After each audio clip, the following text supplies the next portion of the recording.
So we all have comment cards. On one side, you can write your comments, write your questions. We have an excellent panel of individuals joining us from our community.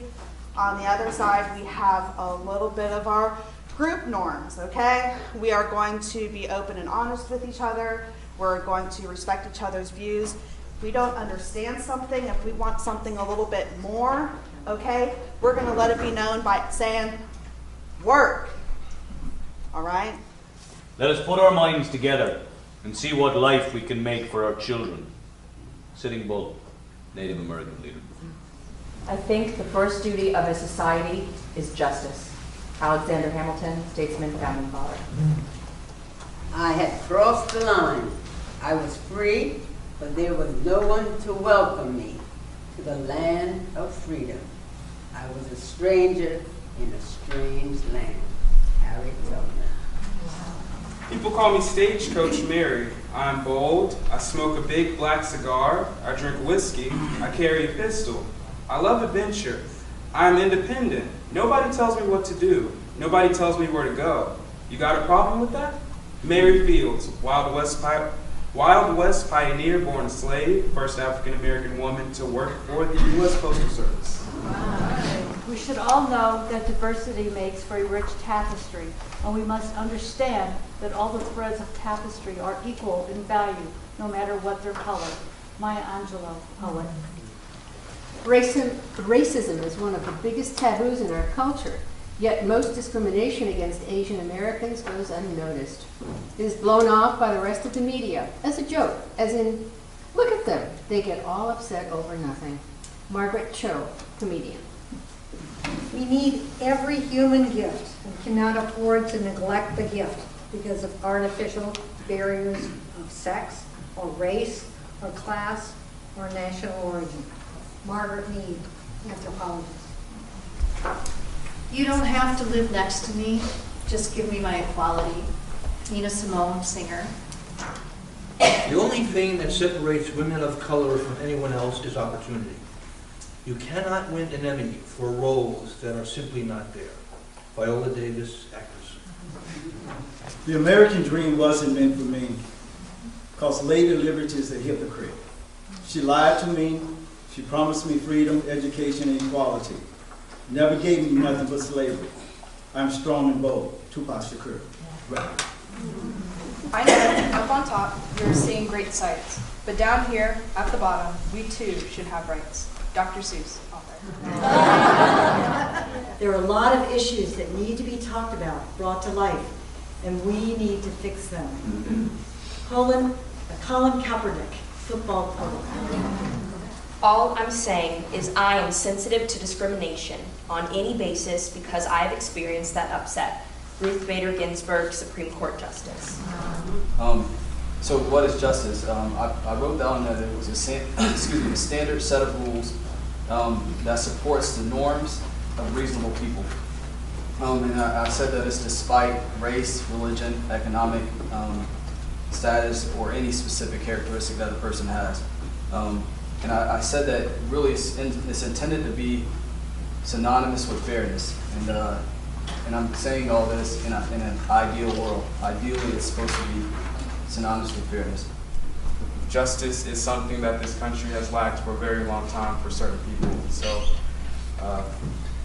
ending it there, stop it there. Did you want to expand upon equality? Is giving equal access to everyone who was born in this country, who is, no matter what color, no matter what ethnicity, their race, no matter what gender they qualify as or want to go with. Equality is also giving access to our teachers and our police officers, making sure that they're trained to work in these communities where they aren't familiar with, and these communities where they can't relate to the people that they're working with. And so the correct training, that is equality. And equality is also teaching our younger people and ourselves and not ignoring the real facts and the real history of our country, not whitewashing it is what I call it, and just being honest with ourselves and what we really have done to people in our country. that we don't like to talk about. And so equality is giving everyone a fair chance, and everyone a fair chance to start from the bottom and get to the top. Justice is where everyone is treated and has given the same judgment and a fair way of being judged, and no matter race, no matter where you come from, no matter what religion you are, everyone is given a fair place of judgment. And for me, equality is where no matter race, gender, sexual orientation, people are given the same basic rights as everyone else, because at the end of the day, we are all humans. Hi, my name is Destiny Wiseman, and I go to Murray Middle School in 6th grade. Justice to me is everyone being treated equally in spite of race, gender, and a lot of times we separate ourselves into different groups. And it's just coming together as one group and doing what's better for our community and for our lives and helping each other out. I was born in Ireland. The first 2 years I was in America, I was an illegal alien. And I can tell you this, not a single person ever once asked to see any identification, ever, from me. Not one time. And today, when I hear people speaking about immigrants, and I remind them that I was an illegal alien, they just look at me and they go, yeah, but, you know. And I make them say it, because what they're really saying is, you're not brown, you're not black. But the point is, and I can tell you this, there's 50,000 illegal Irish in Manhattan alone. And I don't see too many of them getting deported, okay? So I can speak to my privilege for that right there. I was pulled over when I was an illegal alien. Nobody charged me with anything. Nobody ever asked me to get out of the country. It's because I am white and because I am Irish, and it is simple as that, okay? It's difficult for people to change their beliefs. Everybody has a comfort zone, which they don't want to come out of. Especially when you are in a privileged group, that privilege is comfortable. And to stop and listen to people who have experienced injustice and experienced inequality is hard. It's uncomfortable. People tend to take it personally. Also, people who have more privilege, it's hard to, they see as, when oppressed groups gain more equality, when they gain that justice that they're seeking, people in privileged groups tend to see that as taking away their rights. And it's not a zero-sum game. It's not like somebody is taking your piece of the pie.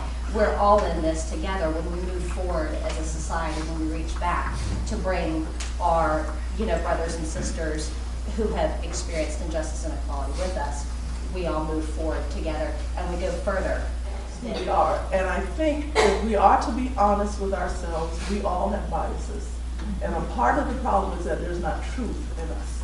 We don't admit that we feel certain ways. We don't value certain people, and we don't even acknowledge it to ourselves. And I think that's why you can call it ignorance, and in a way it is, but it's just a failure to deal with the reality of the truth. And even now, I admit I'm more comfortable with the people I know, but I don't treat you differently because I don't know you. That's the difference. It doesn't have to result in inequality or injustice. That's what I'm saying. It doesn't have to result in injustice just because it's not. Intergenerational, relating to, involving, or affecting several generations. What does that mean to you? To me, it means love. I would not have been born without the suffering and the courage of the generations before me, but more importantly, I would not have been born if it not for the love of the generations who created me. I was born into a world without slavery, but with prejudice, a slavery by itself. A world where society could go from Barack Obama to Donald Trump, a reality show celebrity. But this poem is not about politics, because racism is not about politics or religion. It is about stigma. It is about love, the acceptance of others. No matter how many stories I hear of people who have been discriminated against, I never understand why we cannot talk about racism. Never understand why people look at my boyfriend and I weird when we walk down the street because our skin colors don't match. Racism may no longer be slavery, but it has grown into something more. Racism is Trayvon Martin, Tamir Rice, and Michael Brown. It is building a wall. It is skin-brightening creams and colorism. It is people committing crimes in the name of Black Lives Matter because they feel they have no other way of being heard. It is white supremacists rallying in front of our children, in front of our homes and our families. It is the fear of change, the fear of strange. It is the fear of anything that does not look like you, and it is impossible to end. We cannot stop people's fear of the unrecognizable. But we can promote love, the acceptance of others. What does intergenerational mean to me? It means teaching my children that you learn from people who are different from you. It means being the loudest person in the room for people who do not have a voice. It means to fight, because there's nobody who can change the world like a new generation can. And it means teaching my children more than anything else, because prejudice is not instinct, it is inheritance. Knowing that everything can be untaught. Knowing that at the end of the day, you love thy brother because we are merely people. We may not come from the same truth or the same situations, but we are not strangers. Within us, the same rapids plunge down our stomachs all the way into our feet.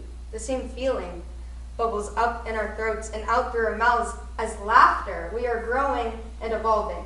We are standing, never in silence, for those who had their voice taken away. We are breaking the system, but we are also learning from it. I see racism in how power changes people. We are learning how to control our power. We are sharing it with those who have none. Thank you.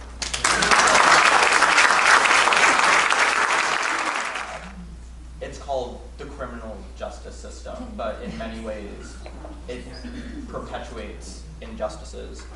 And the first time I came to realize that was when I was sitting in the car with my dad a few years ago.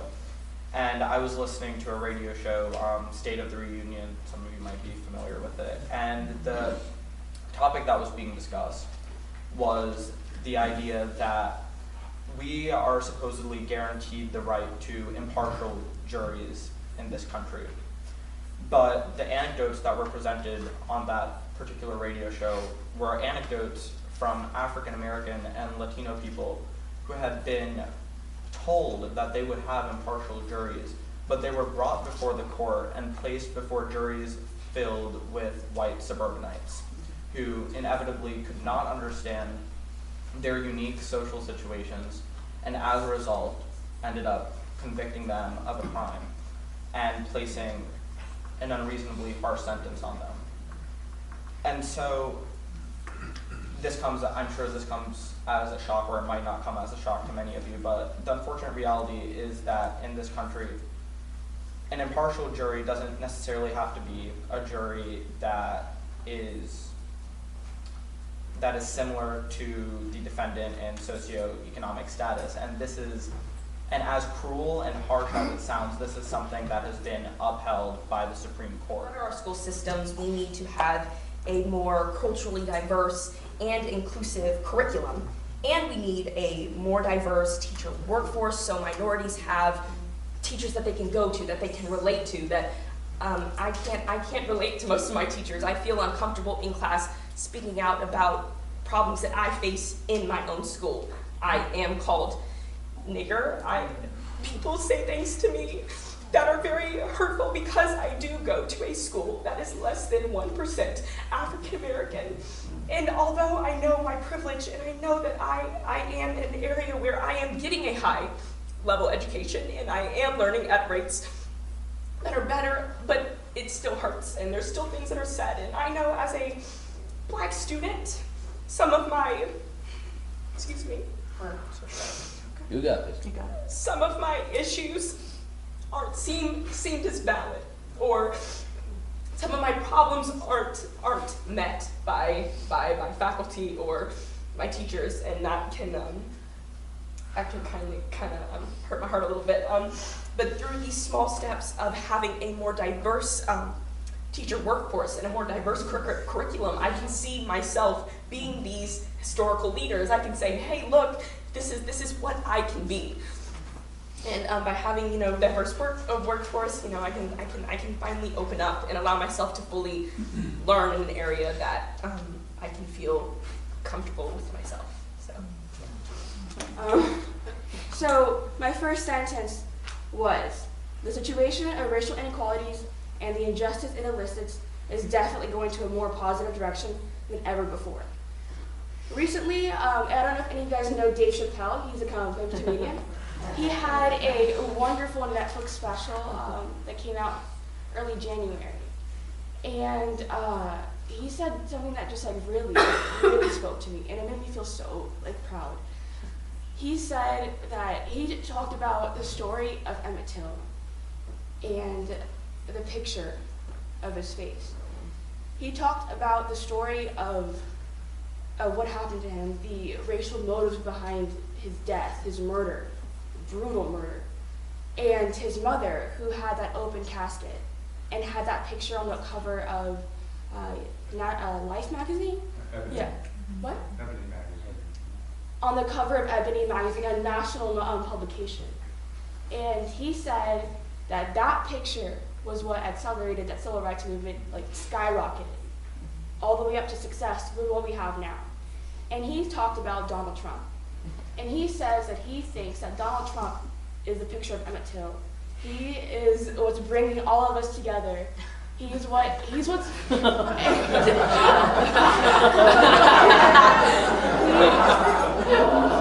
I was in shock. I was like, wow, you're right. You are definitely, we can all relate. I love the funk that our country has been in, and that we're all feeling down with our current administration. And that really just uplifted me. And the last word that he said in his whole special was, never before in my life have I felt more American. And I thought that was really important.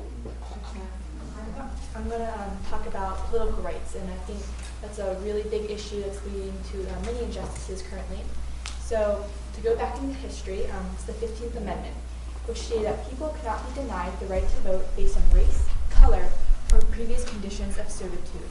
States continue to decide qualifications of voters. Disenfranchisement took a number of forms, like the literacy test and poll taxes. We're still seeing these issues today in the state of Florida. During the 2016 general election, I went out and I tried to register some voters. And I went into a very poor area, it's called Hemming Park. There's a lot of homeless people, and a lot of homeless people of color.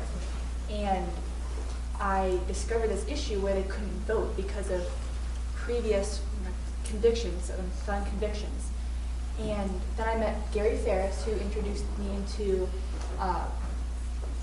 this movement to get former convicted felons of nonviolent crimes back, basically give their rights back to them. So that's where we are today, and I think, kind of went off my card, so, but the ability to vote and to have representatives who properly, they represent the whole population of all different colors, all different cultures and backgrounds. I think that's the key to justice in this country. I'd be happy to share from experience. So someone earlier said that the causes of injustice and inequality are obviously the belief that another race is inferior to one's own. And so I'm half black, so I've lived a pretty privileged life, so I haven't experienced much racism. But the first time that I remember the first time that I ever did, I was about 5 or 6. I was on the school playground, and I wanted to play with this girl who was playing on a kitchen playset or something. And so I remember going up to her and asking her, like, oh, can I play with you? And she said, no, I don't play with black people. And so I remember being like upset that I couldn't play with her or whatever. And I remember like going to the teacher and getting her in trouble. But,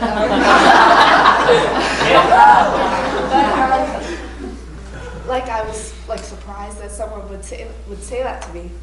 And looking back, I think about it and I realize like this girl's only 5 or 6. Like she doesn't really realize like the difference between right and wrong. Like she doesn't realize what she's saying.